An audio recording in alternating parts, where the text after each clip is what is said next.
Kanpur paper merchants association registered कागज की राष्ट्रीय संस्था FPTA federation of paper traders association of India के साथ मिलकर 7 दिवसीय नेशनल पेपर डे 26 जुलाई से 1 अगस्त तक मना रहा है।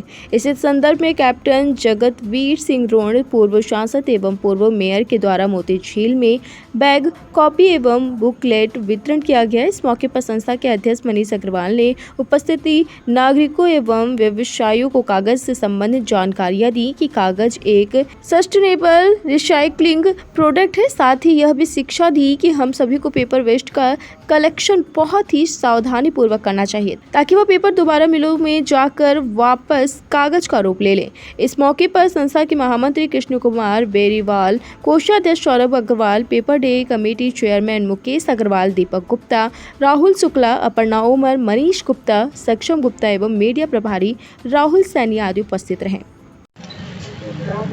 सर, आज आप कहाँ पर आए हो, क्या कार्यक्रम यहाँ पर आयोजित हो रहा है? ये देश की वर्तमान परिस्थितियों को देखते हुए बड़ा ही श्रेष्ठ और दूरगामी परिणाम लाने वाला कार्यक्रम है। कानपुर पेपर मर्चेंट एसोसिएशन जो हमारे भारतवर्ष में इस तरह की संस्थाओं में मेरे ख्याल से सबसे अग्रणी संस्था है जितनी एक्टिविटीज़ होती हैं। इन्होंने 1 हफ्ते का कार्यक्रम किया है।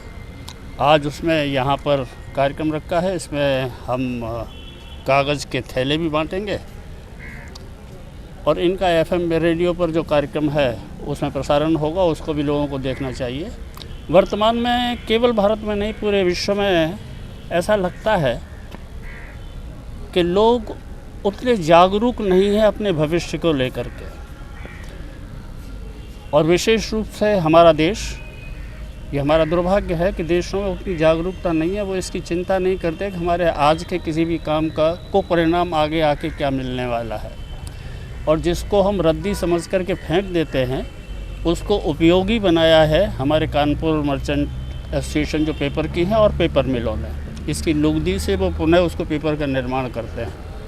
और जैसा अभी मनीष जी बता रहे थे कि लगभग 35% पेड़ों को काट करके बनाया जाता है कागज़।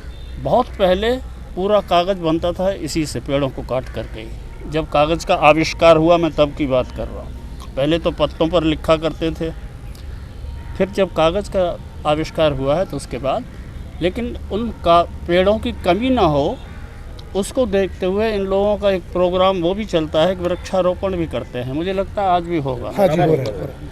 तो वृक्षारोपण करने के जो पेड़ काटा है, लोगों के लिए उपयोगी कागज़ बनाया है, उनकी क्षति ना हो, वातावरण अशुद्ध ना हो, उसको सुरक्षित रखने के लिए प्लांटेशन भी इनका चलता है, वृक्षारोपण। ये कार्यक्रम चल रहा है, बहुत अभूतपूर्व कार्यक्रम है। मैं Manish Agarwal, Kanpur paper merchant association का अध्यक्ष और federation of paper trader association of India का उपाध्यक्ष। आज का जो कार्यक्रम हुआ है, हमारी नेशनल बॉडी है पेपर ट्रेड की, federation of paper trader association of India. इसके तहत हम लोग इनसे जुड़े हुए हैं। इसी एसोसिएशन के निर्देशानुसार हम लोग 7 दिवसीय एक कार्यक्रम चला रहे हैं, जिसका आज अंतिम दिन है। आज हम लोगों ने माननीय द्रोण जी, भूतपूर्व सांसद और मेयर के हाथों से मोती झील प्रांगण में पेपर बैग, पेपर कॉपी और बुकलेट का वितरण किया है। इस बुकलेट में पेपर से संबंधित जो भी भ्रांतियां समाज में मौजूद हैं, उसके लिए हम लोगों ने समाज को शिक्षित करने का प्रयास किया है। आपके चैनल के माध्यम से मैं कानपुर वासियों को और भारतवर्ष के नागरिकों को ये बोलना चाहूँगा कि पेपर लकड़ी से काट के तो बनता ही है, लेकिन वो सिर्फ 17% पेपर बनता है। बैलेंस 83% जो पेपर बनता है वो वेस्ट मटेरियल से बनता है। 135 करोड़ देश की आबादी में जो हम लोग नित्य प्रति अपने यूज़ में वेस्ट निकालते हैं, उसका वेस्ट का प्रबंधन हमारा ठीक नहीं है, जो कि हम लोग सिर्फ 30% उस वेस्ट को यूज़ कर पाते हैं। पेपर मिलों को रद्दी कागज़ बनाने के लिए जो रद्दी की आवश्यकता होती है, वो रद्दी की आवश्यकता उनको बाहर से मंगाकर उस आयात कर उसकी आपूर्ति पूरी करनी पड़ती है। हमारा आपके चैनल के माध्यम से कानपुर शहर के नागरिकों का ये कहना है और समझाना है, भारतवर्ष के नागरिकों को भी समझाना है कि यदि हम लोग वेस्ट मैनेजमेंट अच्छे से कर लेते हैं तो हमारी वेस्ट की डिपेंडेबिलिटी ख़त्म हो जाएगी और हम लोग अपने यहाँ ही खुद वेस्ट का सृजन करके उसका यूज़ कर पाएंगे। इससे हमारा विदेशी मुद्रा के भंडार में जो असर पड़ता है इंपोर्ट करने में रद्दी को, वो भी दूर होगा। कहीं ना कहीं जिस प्रकार से भारतीय सरकार की अगर बात की जाए तो पेपरलेस वर्क के लिए प्रमोट कर रही है, तो क्या कहीं पेपर उत्पाद को इससे नुकसान तो नहीं होने वाला?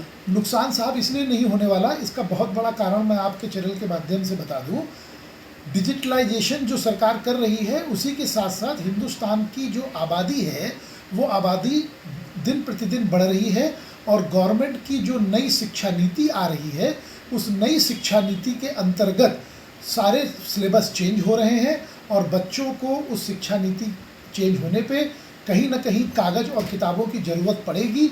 तो इससे हमारे पेपर ट्रेड को या पेपर मिलों को इस डिजिटलाइजेशन से कोई हानि नहीं पहुंचने जा रहा है। गवर्नमेंट सर्व शिक्षा अभियान भी चला रही है, उसी के अंतर्गत ये सब काम हो रहे हैं, तो इससे हमें कोई फ़र्क नहीं पड़ेगा।